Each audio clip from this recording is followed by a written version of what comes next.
Hello friends, मैं अंकित आपका दोस्त एजुकेशन और मोटिवेशन में आप सभी का बहुत बहुत स्वागत करता हूं। आज का न्यू वीडियो पंचायत चुनाव के लिए क्या क्या ज़रूरी कागजात है, क्योंकि आप किसी भी पंचायत चुनाव लड़ने जाते हैं तो आपको उससे पहले नॉमिनेशन देना पड़ता है। लेकिन नॉमिनेशन में आपको कुछ ज़रूरी कागजात भी मांगे जाते हैं। अगर आप वो कागजात नहीं देते हैं समय पे तो आपका नॉमिनेशन नहीं हो पाएगा और आप चुनाव नहीं लड़ पाएंगे। तो चलिए हम आपको पूरे पॉइंट टू पॉइंट बताते हैं कि क्या क्या कागजात की आवश्यकता आपको पंचायत चुनाव में पड़ेगी।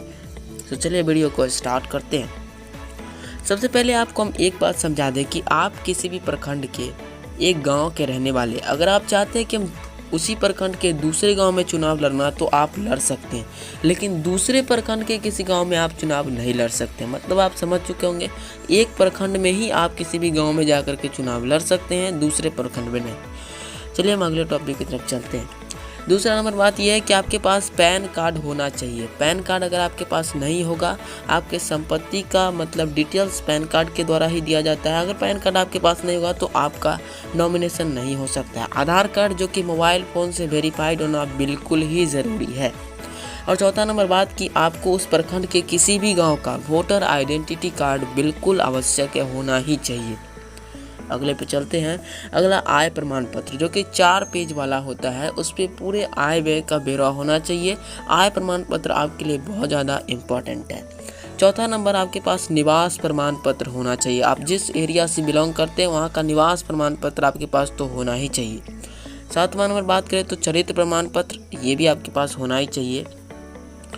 और उसके बाद आपके पास जाति प्रमाण पत्र होना चाहिए। आप बैक कास्ट से हैं या जो भी है, जनरल कैटेगरी से है, कुछ भी है, सब आपके पास जाति प्रमाण पत्र होना बिल्कुल आवश्यक है। अगला संपत्ति का ब्यौरा, जो कि आपके पास जो भी चल अचल संपत्ति है, ये सब का ब्यौरा आपके पास होना ही चाहिए, क्योंकि ये सब भी आपके इस सब चीज़ों का कागजात वहाँ पर मांगा ही जाएगा।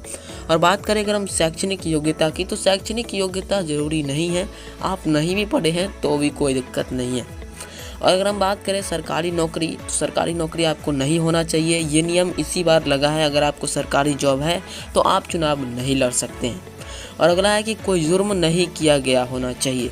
मान लीजिए अगर आप चुनाव का कैंडिडेट हैं, आप लड़ना चाहते हैं, तो आपके ऊपर अगर कोई जुर्म है, कोई केस है दाखिल आपके थाने में, तो आपको वेरिफिकेशन के लिए जाएगा कागज़ और आपके नाम से थाने में केस दर्ज हुआ होगा, तो आप ये चुनाव बिल्कुल भी नहीं लड़ सकते हैं। इसके लिए आप एकदम निश्चिंत रहिए। और अगला है कि पागल या मानसिक तौर पे बीमार नहीं होना चाहिए। अगर ऐसा कोई व्यक्ति है तो वो चुनाव नहीं लड़ सकता है। आपको ये सब जानकर कैसा लगा है? आई होप कि आप पूरी तरीके से इन कागजातों का प्रोसेस समझ चुके होंगे। आप मिलते हैं अगली वीडियो में इस न्यू नोटिफिकेशन के साथ, किसी न्यू बिहार पंचायत चुनाव के नोटिफिकेशन के साथ आपसे मिलते हैं। और आप बेफिक्र और बेबाक रहिए कि इस चैनल पे आपको सारी बिहार पंचायत चुनाव और किसी भी स्टेट के पंचायत चुनाव की सारी इन्फॉर्मेशन आपको इस चैनल पे मिल ही जाएगी। आपको वीडियो अच्छा लगा हो तो लाइक, सब्सक्राइब और शेयर ज़रूर करिएगा। मिलते हैं अगली वीडियो में।